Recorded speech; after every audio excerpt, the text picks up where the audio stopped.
He shot through my door. No. He was on the third floor. He knows the school layout.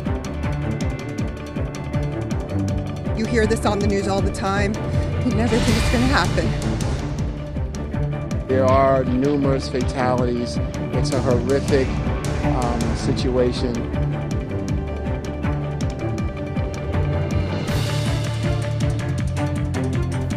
And right now, hugs in the midst of horror. Multiple students killed, gunned down inside their Florida high school. Thanks for joining us this evening. I'm Rochelle Murcia. And I'm Dave Gonzalez. Here's a live look from Florida tonight. It is dark there, obviously, tonight. Investigation continues. There is still a very active police presence. At this point, we don't know how many of the victims are actually students at the school. Also tonight, there are about a dozen victims still in a hospital. The shooting took place at Marjorie Stoneman Douglas High School. It's about an hour northwest of Miami. Eyewitness News reporter Kristen Powers is following this developing story. Kristen, what is the latest? Yeah, Rochelle, their county sheriff says at least 17 people are dead and the suspected killer is now in custody. Here's what we know at this point. The sheriff is identifying that suspected shooter as 19-year-old Nicholas Cruz. Officials say he was a former student of the high school. They say Cruz had been expelled for disciplinary reasons but did not say when. The sheriff says the suspected shooter was arrested off campus and had multiple magazines and at least one rifle. This afternoon, video surfaced of scared students inside their classrooms as it appears the gunman is firing shots. Hundreds of students could be seen today rushing out of the school with their hands up as SWAT teams swarmed the big campus. One student says the gunman came right up to her classroom. She says she's still in disbelief that this tragedy is really happening. He went up and down the hallway, just banging and shooting into the classrooms. He shot through my door and broke the window. Also responding to the shooting on Twitter today, he writes, "My prayers and condolences to the families of the victims of the terrible Florida shooting. No child, teacher, or anyone else should ever feel unsafe in an American school." The sheriff is calling this a catastrophic shooting. Investigators say they are in the process of dissecting the suspect's social media and internet history, hoping it will give them more information about a motive. We'll continue to bring you updates as this story unfolds. Reporting in studio, I'm Kristen Powers, Eyewitness News. Dave, back to you. All right, Kristen, as more information comes in about the suspected shooter, Nicholas Cruz, students at Marjorie Stoneman High School are beginning to give some chilling details about what happened there. They've had him in the past. He carried multiple guns. He showed me his guns. I was kicked out of school myself, and I saw what guns he had. He showed me personally. And not a lot of times the kids wouldn't pick on him for that kind of stuff because they knew what could go on. They were scared at the time. A lot of people were saying that it was going to be him, stuff like that. We threw a lot of kids threw jokes around like that, saying that he was going to be the one to screw up the school. But it turns out, everyone predicted it. That's crazy. And Florida Senator Bill Nelson is now commenting on the Parkland shooting. He says that the FBI will be heading the investigation, but that right now it's just really a time for grieving and prayer. This is a bad day, and you can imagine the fear that is going through some of those parents and the wounded. What was the caliber weapon? Was it legal? How was it purchased? Was the shooter eligible to purchase it? All of those things come later on down the line. But right now, if you pray, say a little prayer for all the folks in Broward County. And here's a look at some of the social media posts from that area. This is through our Banjo app. You can see parents hugging their children. These are the lucky parents, but obviously very fearful after hearing what was going on. Some videos also posted here of the aftermath as people were running from that school. Their parents rushed to the scene to try and find their children, making sure they're okay, getting text messages and trying to give them calls. But again, this is some of the posts that are from our social media app, Banjo. Local Congressman Kevin McCarthy sent out a tweet about an hour ago. He says the hearts of our nation breaks with the senseless and tragic loss of these young students. Our prayers are with them and their families.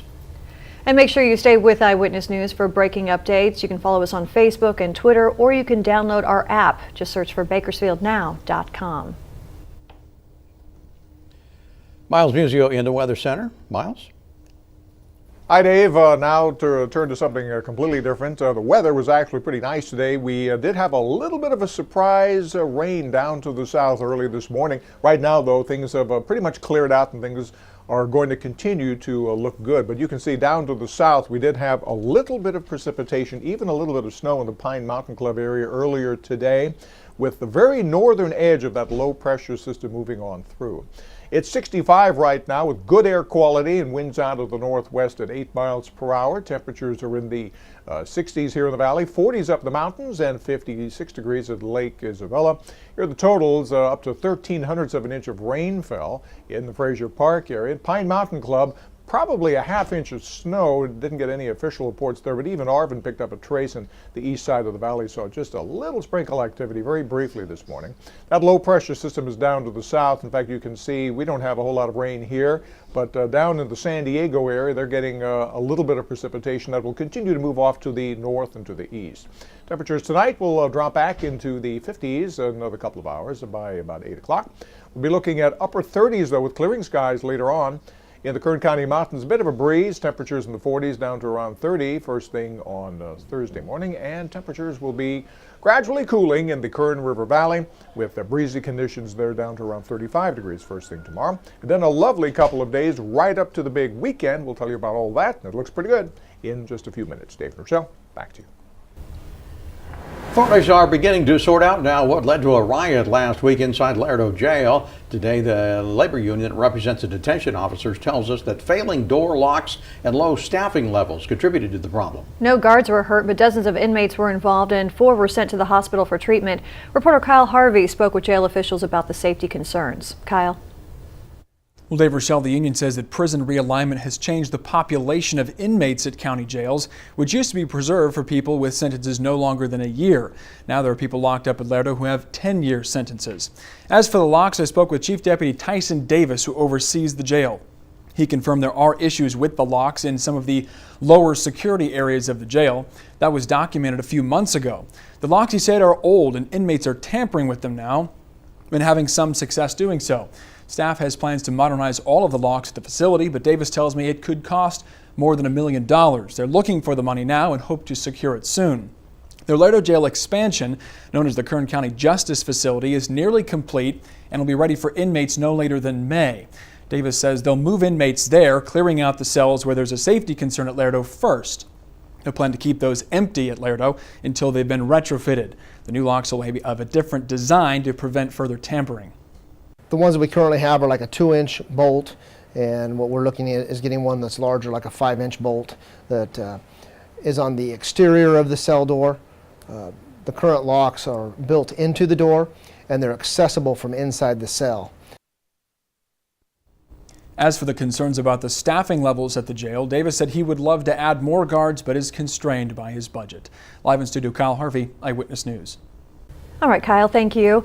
Oildale's welcome sign, well, just can't catch a break. It's only been up for about 3 months, and this morning it was almost destroyed. Take a look. Officials haven't exactly said what knocked over the 6,000-pound concrete sign, but they are determined to fix it. The sign is part of Oildale's 20-year plan to renovate the community. Within a week of being put up, it was vandalized, but volunteers quickly cleaned that up. Well, it's an event that brings thousands to Kern County every year. Talking about Whiskey Flat Days. It kicks off this Friday in Kernville. The 4-day festival is a trip back to California's Gold Rush days with food, games, and more. If you plan on heading out there this weekend, you can expect plenty of traffic. Here's a list of roads that will be closed off during the event. Riverside Drive, Tobias Creek, Big Blue Road, and Kernville Frontage Road. Those roads will be closed starting at 8 a.m. until 9 p.m. Adventist Health is teaming up with the American Heart Association to bring awareness to heart health. This is the second year that Adventist Health is taking part in Little Hats, Big Hearts program. All this month, babies born at the hospital are receiving red knitted or crocheted hats. They've been donated by the community over the past few months. This year, almost 2,000 hats were knitted. Starting at the very first day of life, it is important to know what it takes to be heart healthy. I'd really like to thank the community for partnering with us. This is not something we can do on our own. It's something that we need to do together as a community. And so I thank all of those involved for making the hats and participating in this.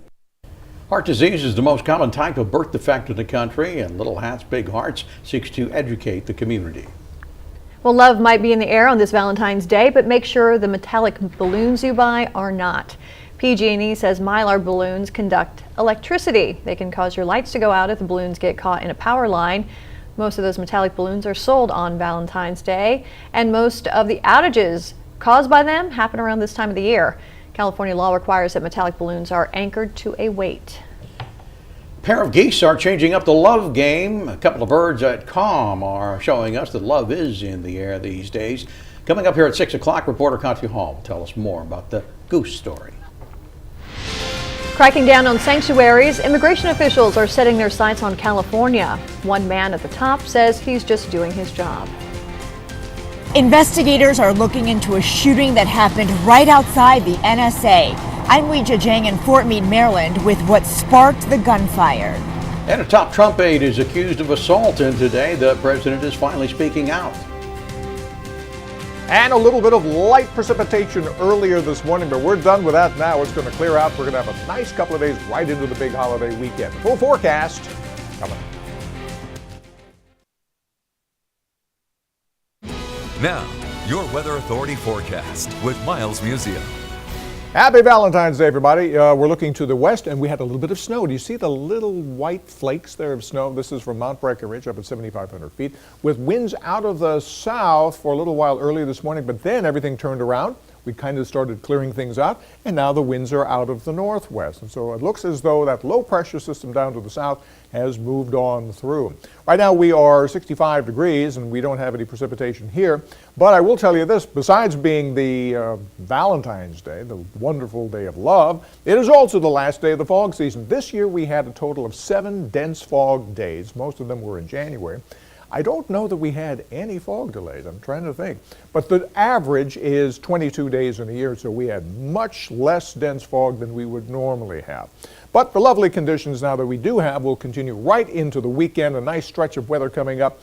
Temperatures will be mild in the afternoon, chilly at night, and then another low pressure system is coming on Sunday and Monday, and that's going to turn temperatures much cooler.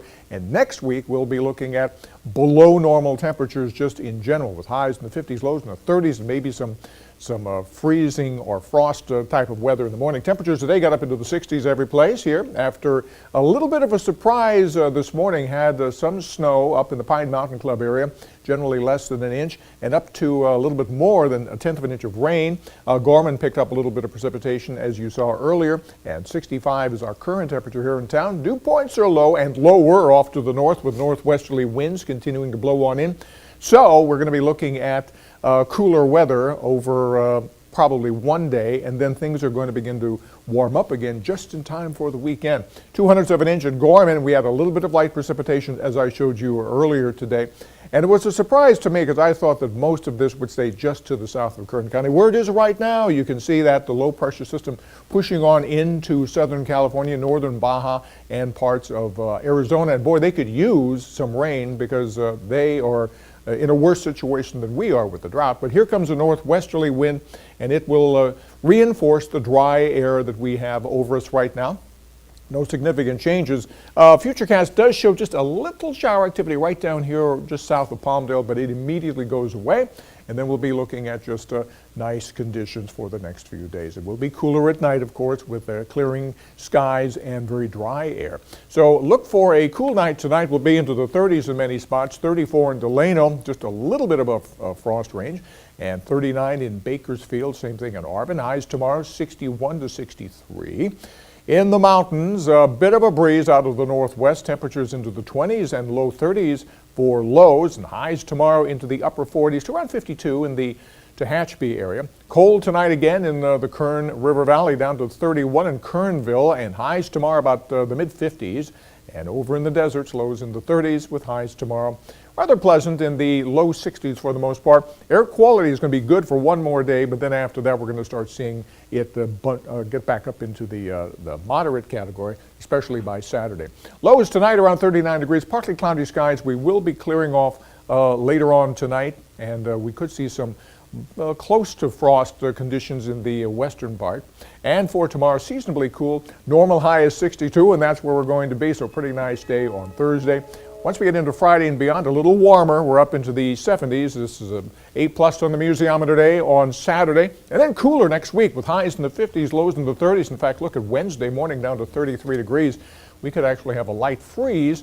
And as you know, everything is blooming and blossoming with all the very mild weather we've had. So that could be a little bit of a problem agriculturally speaking. Temperatures in the mountains in the 50s for highs and the 60s by this weekend. But then turning quite windy, especially on Sunday and Monday. And then much cooler with highs in the 40s, lows in the 20s, and a nice weekend just in time for whiskey flat days as we keep talking. It's going to be a beautiful weekend, and then cooler after that. Yeah, it should be a good time. Very nice. Yep. All right. Thank you, Miles.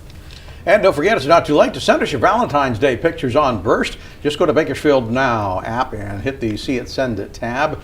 Right now we have a special Valentine's Day folder there. And you can see your pictures on the air as we go to break. Here's a look at some of the pictures we've gotten so far. We'll be right back.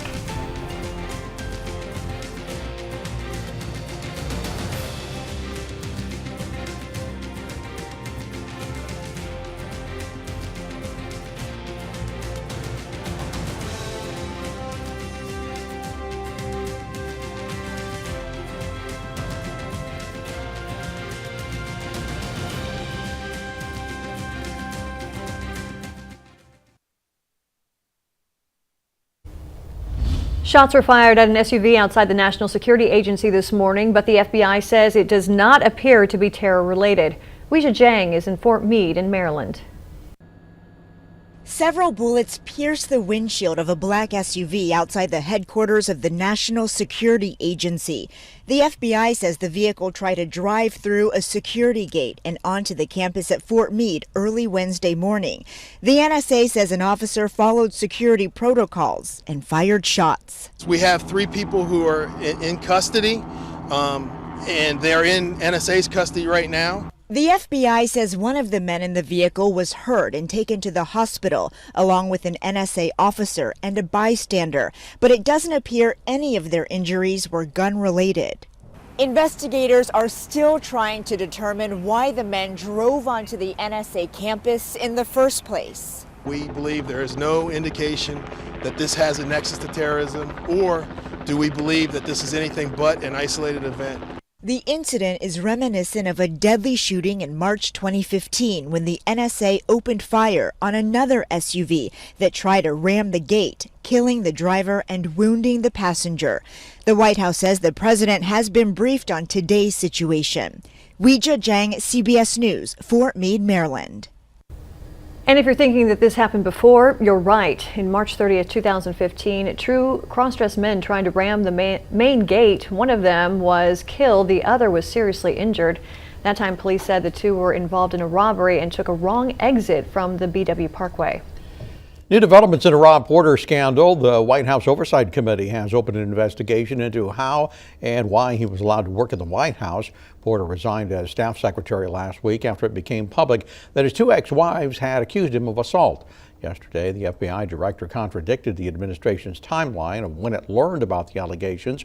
Porter's denied the women's claims, and today the president spoke up about domestic violence. I am totally opposed to domestic violence of any kind. Everyone knows that, and it almost wouldn't even have to be said. So now you hear it, but you all know it. Meanwhile, President Trump's personal lawyer admits to paying more than $100,000 to porn actress Stormy Daniels. Michael Cohen says it came out of his personal accounts. Daniels claimed to have an affair with Trump back in 2006, months after Melania gave birth to Barron. In an appearance on Jimmy Kimmel Live, she did not deny signing an agreement to keep quiet. Do you have a non-disclosure agreement? Do I? You can't say whether you have a non-disclosure agreement, but if you didn't have a non-disclosure agreement, you most certainly could say, I don't have a non-disclosure agreement. Yes? You're so smart, Jimmy. The manager for Daniels says her client is now free to talk about her alleged sexual encounter with President Trump. They said she is going to tell her story, but did not elaborate. Tonight, 3 climbers are recovering after a deadly accident and a dramatic rescue from Oregon's Mount Hood. A group of 4 climbers tried to summit the mountain yesterday near the Hogsback area when one of them fell 700 feet. Rescuers airlifted that man to a hospital in Portland where he was pronounced dead. Crews brought the other climbers safely off the mountain. The conditions up there are bad for hikers, climbers, and quite frankly for the rescuers as well. One of the climbers was taken off the mountain on a sled after having difficulty walking. Name of the dead man has not been released. Mardi Gras celebrations in New Orleans ended violently. 3 people are dead, at least 5 injured in 3 separate shootings on Fat Tuesday. The shootings happened after fights near the parade route. Coming up here, students in California getting special training, how they will help combat sex trafficking in the state. And there's another push to make California its own nation. Supporters say they waited until Valentine's Day to ask the U.S. for a divorce.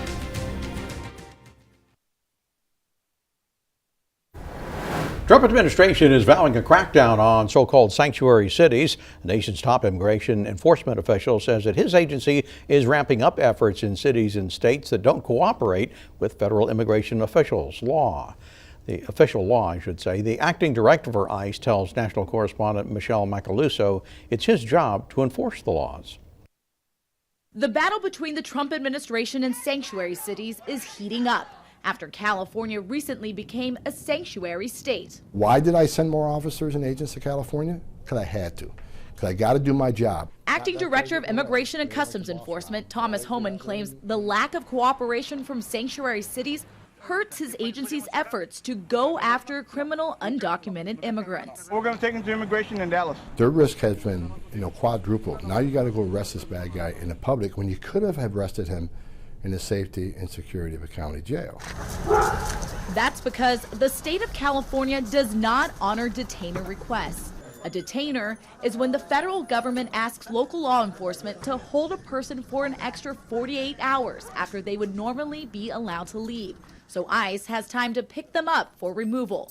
Homan argues criminal suspects actually puts immigrant communities at greater risk of being arrested by ICE. When I go out to the community looking for them, or go to a home or place of business, chances are I'm going to find other illegal aliens that weren't even on our radar. Immigration advocacy groups argue ICE is indiscriminately targeting the lowest hanging fruit, immigrants who do not have significant criminal backgrounds. In cases where individuals come to traffic court and their cases are dropped and wait for them outside the courthouses to detain them. But according to ICE, out of the more than 81,000 removals stemming from ICE arrests last fiscal year, about 83% had criminal convictions. 9 out of every 10 people we arrested had a criminal history. People say we're out doing indiscriminate arrests, we're doing raids, we're doing sweeps of neighborhoods. Untrue. Under President Trump, any undocumented immigrant is now a priority for removal. Homan says if Americans disagree with this policy, they should ask Congress to rewrite the immigration laws. On Capitol Hill, I'm Michelle Macaluso. Supporters of a push to separate California from the rest of the nation are back at the Capitol. After a failed attempt last year, the group is trying again. The group, called Yes California, filed their newest ballot initiative with the Attorney General's office today. This time they're aiming for the 2020 ballot. They say they intentionally relaunched the campaign just in time for Valentine's Day. We want to make the statement that this ballot measure represents California filing for a divorce from the United States. So we kind of, for the fun of it, chose Valentine's Day to do that. Should the Attorney General's office clear the campaign, they will need to collect nearly 400,000 signatures from eligible voters to place the measure on the 2020 ballot. Should the measure pass, the state would hold an independent referendum vote in the year 2021. Soon, California teachers and students will be trained in identifying signs of human trafficking. Officials say the new education requirement will work to combat the state's ongoing trafficking crisis. Students will receive comprehensive education on labor and sex trafficking at least once in middle school and once in high school. Teachers and other school personnel will also receive training on identifying signs of sexual abuse and trafficking and even prevention. This is modern day slavery, and it's happening in our own backyard. No one should think that this is a problem that emanates from another country or it's happening to someone else's family. It's happening here and to our families. California currently has the highest number of trafficking cases reported to the National Human Trafficking Hotline in the nation.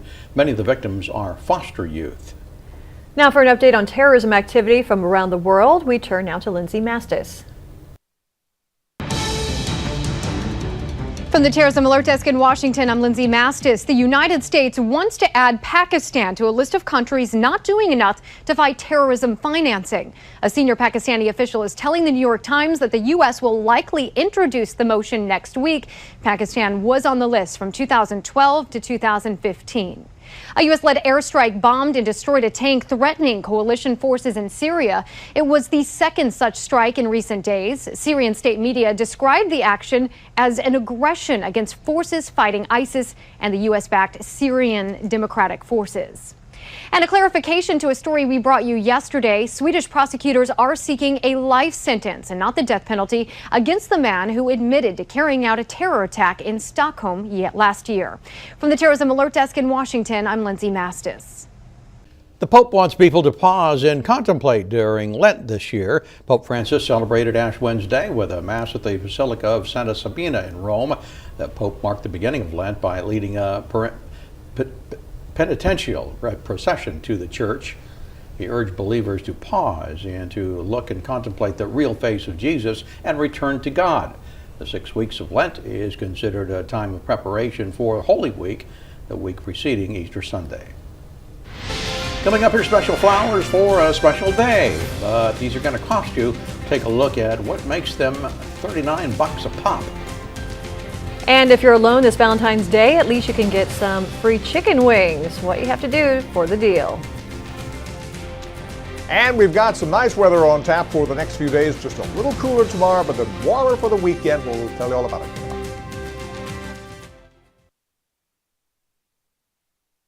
Now, your Weather Authority forecast with Miles Museum.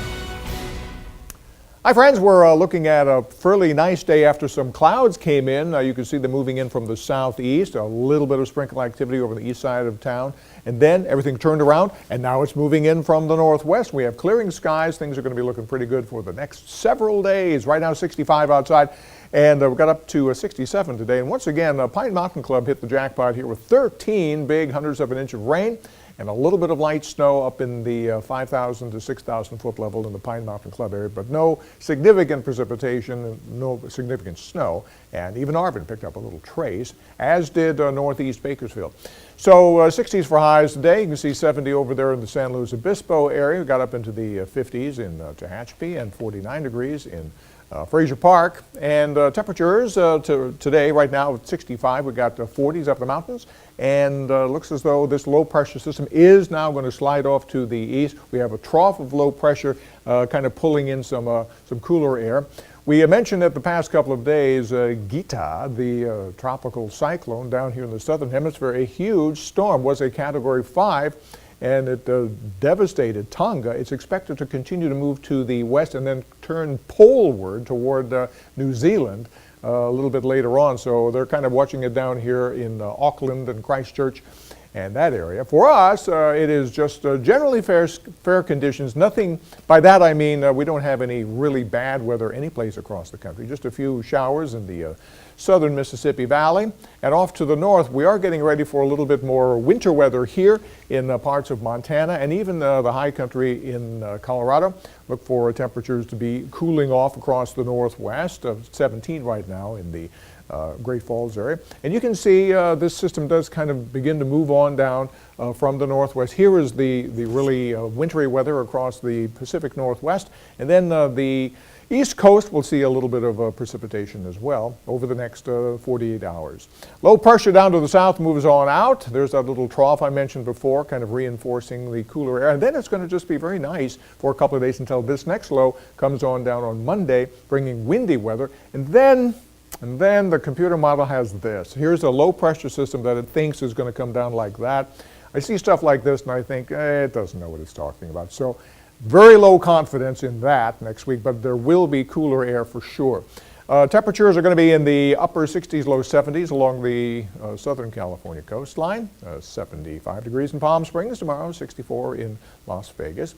Let's go over to the coast, and you can see 71 in San Luis Obispo. Another beautiful day there. Nice in Santa Barbara too, and 60s all the way up to the Sacramento area as well. Pollen is really high. We're in the high ash, alder, and juniper, so Just in case you didn't know, now you do. That's why you're sneezing. Temperatures in the 60s tomorrow, a little warmer on Friday and Saturday. We're up to 61 degrees, a beautiful day, and then cooler next week.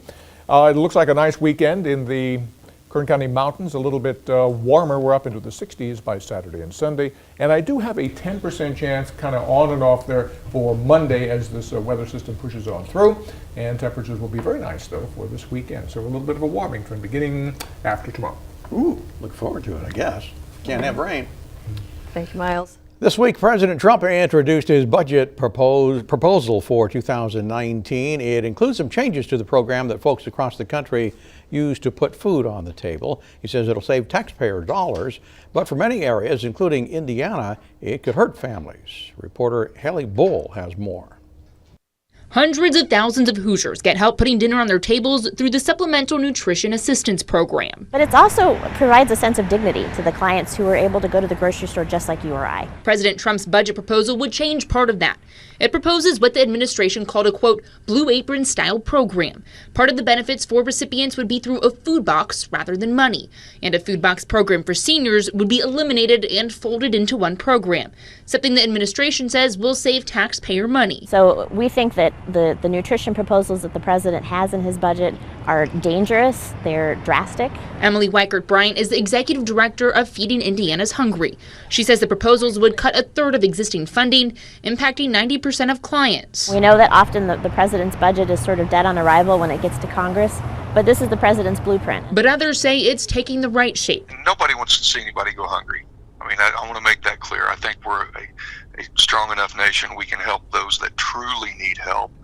But for too many, it's become a way of life, and they become almost entitled. State Representative Jim Lucas says it guarantees nutritious food and that the program needs accountability. He says with the federal government's deficit, the current path is not sustainable. We either start pulling it in, reining it in now, getting a handle on it, and getting people, turn the ship around, or when it does crash, then it'll be 10 times worse. But for now, nothing is set in stone.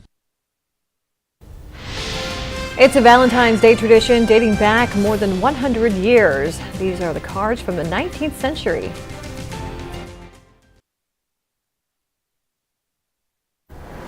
Just in time for the spring cleaning season, Home Depot is hiring 80,000 new employees. The home improvement chain is allowing applicants to sign up online for their in-person interviews.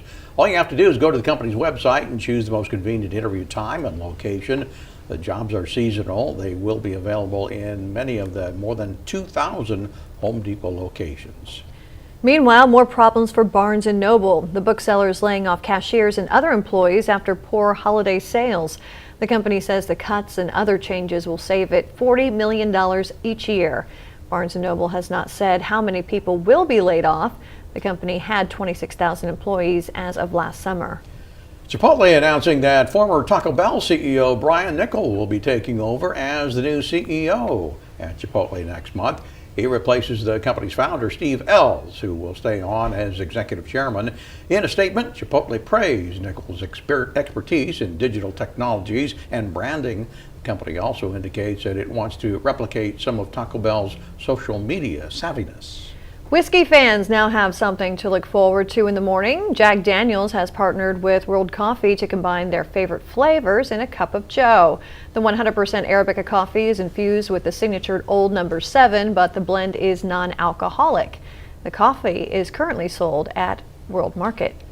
Millions of Valentine's Day cards are going to be exchanged today. Some of them sappy, some of them sassy, and some of them sweet. But each of those cards has a similar history, rooted in decades of tradition and months of production. Karen Kaifad looks into the archives and gives us the behind-the-scenes story. With sweethearts penning sweet sentiments inside, no two Valentines will be exactly alike, but they all share similar roots. Hallmark Cards archivist Samantha Bradbeer says their company Valentines date back more than 100 years. Postcards as early as 1910, cards with the traditional fold 1916. Also in their collection, Valentines that predate Hallmark, back to the 19th century. These are all antique Victorian Valentines designed by Esther Holland. She was a daughter of a well-known bookstore and stationery store owner out of Massachusetts, and she received her first lace valentine in 1847. It was printed in England, and she thought she could make something very similar. Holland's handmade valentines bear a lot of the same icons of today's cards: hearts and, of course, Cupid, who has long been a natural fit for the holiday. Cupid is sort of the junior partner of Venus in Rome or Aphrodite in Greece, where he would be known as Eros. And he is often depicted as this kind of playful, mischievous character. Playful, mischievous, serious, and silly, each Valentine is a collaboration, like the one between designers like Kelly Bloxham and writers like Renee Daniels that produced this Hallmark card. We're taking kind of puns and using them in Valentine's Day cards. So Renee gave us the awesome writing, and then I took it and we kind of wanted to give it a more casual design feel. And I worked about putting dimension on it and using the whole heartbeat as a reference for Valentine's Day. And while Esther Howland had to round up her friends to help mass produce her handmade cards, today's card companies get a little more help. During Valentine's Day week in Hallmark headquarters, artists were already at work on Valentine's Day 2019, knowing their cards may leave a lasting impression. You can give a bouquet, but then you can also give a card that has a bouquet on it, and then you can keep that card for years, versus the flowers might wilt in a couple days. So it really does become something that you can keep, a lifelong collectible item if you choose to do so. In Kansas City, Missouri, I'm Karen Kafa. Well, want to make your Valentine's flowers last a year? Then you may want to send these. Venus et Fleurs, a flower company that specializes in boxed roses that it says can last an entire year.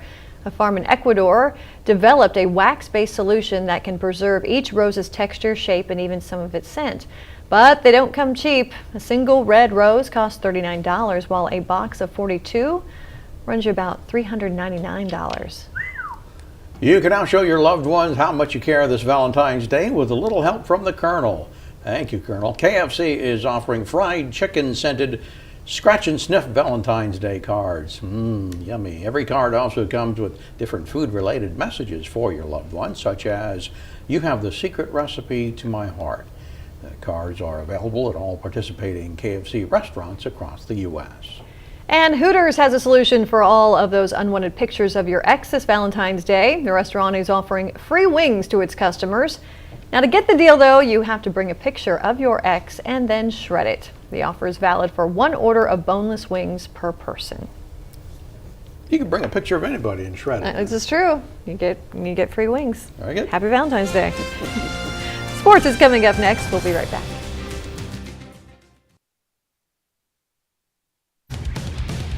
Now, Eyewitness News Sports with Craig Kerr. Some big basketball games tonight. Absolutely. You know, if this had been an earlier time, and what I mean by that is like the late 80s, early 90s when I first got here, these games would be moved to Bakersfield College and it would be packed. 4,000 fans would be there. Now, I know we have more high schools. The crowds have thinned out a little bit along those lines, but this is a big game. I expect the stands behind the baskets to be pulled out. BHS is not a big gymnasium to begin with, but it should be crowded. Tip-off for the Southwest Assembly League title is less than an hour away. The BHS Drillers and Liberty Patriots meeting for the third time this season, splitting the previous two games. Those two games, yes, they may have had different results in the end, but they both began with BHS playing from behind. Got to make sure anything they get's not easy. Any shot they take, you got to make sure we can test. So we've really been trying to emphasize that in practice. All we can do is pressure them, make them try to make tough shots. I mean, they're going to get shots, obviously, but we make them as hard as we can, try to take their percentages, lower their percentages, and we're going to live with the results. Backcourt of Isaiah Hill and Kadar Waller that they have to stop. Meanwhile, over at Liberty, the Patriots going through a late-night workout last night. This third meeting will be on the Drillers' home floor. The Patriots embracing playing for a title on the road. Oh, you got to love it. There's a lot of history in that gym, and we're very excited to play in it. It should be a fun atmosphere. I mean, I can assume it's going to be a nice crowd, loud in there. I mean, it's their senior night, packed the gym, so I mean, this should be a good crowd, but I ain't never heard nobody. All right, so again, BHS and Liberty playing tonight at 6:30. We'll have, of course, highlights and post-game interviews coming for you tonight at 10 and 11 o'clock. PGA Tour player Bill Haas withdrawing from this week's Genesis Open after he was the passenger in what turned out to be a fatal car crash near the Riviera Country Club. Haas was the passenger in a Ferrari, which had crashed and rolled over in the Pacific Palisades neighborhood. The driver of the car was pronounced dead on the scene. Haas was then taken to a local hospital, has since released, and has flown back to his home and his hometown of Greenville, North Carolina. The driver of the Ferrari, by the way, was said to be a part of the host family of where he was staying, where Haas was staying during the tournament. This accident also involved actor Luke Wilson, whose SUV was sideswiped during the accident and prior to the fatal crash. Meanwhile, let's turn to the NFL now. Todd Haley was the odd man out in Pittsburgh with the Steelers, and now he's the new offense coordinator in Cleveland. The Browns coming off an 0-16 season, so who would want that job, right? I think there's pieces in place to be successful, and I went out to Arizona as a coordinator, and Arizona hadn't had much success. A lot of people thought I was crazy for leaving Dallas when I did, but man, it's, when you're part of that turning around and having success and playing in big games and having success in big games, there's nothing like it. So that's what appealed to me. Big games in Cleveland. I know they have them for the Cavaliers. The Browns, it's been a while. He was peppered with questions about the draft and who do you want to take, and are you going to take a quarterback early? Not that it's his decision, but he's certainly going to be part of the conversation. He was not really asked about the quarterbacks on staff, which, including Bakersfield, Zarion, and Centennial product Cody Kessler. So he sort of dodged a little bit of that. If Cleveland, they have the 1st and 5th pick, fifth is the second pick. If they're not taking a quarterback in one of those two picks, then they just might, close the shop up and, play in the CFL or something. I don't know. Because they certainly, the fan base wants a quarterback. They want one early, probably with number 1. Unless, of course, you go out and get a tested veteran like a Kirk Cousins, then you use those 2 picks at another position. Later at 6 o'clock, we're going to talk more from the Liberty BHS Showdown. Also, we'll be checking in on Cal State baseball as they are going to have their season opener against UC Davis on Friday. So that's coming up at 6 as well. Very good. All right. Thank you, Greg. And your 6 o'clock news is coming up after this.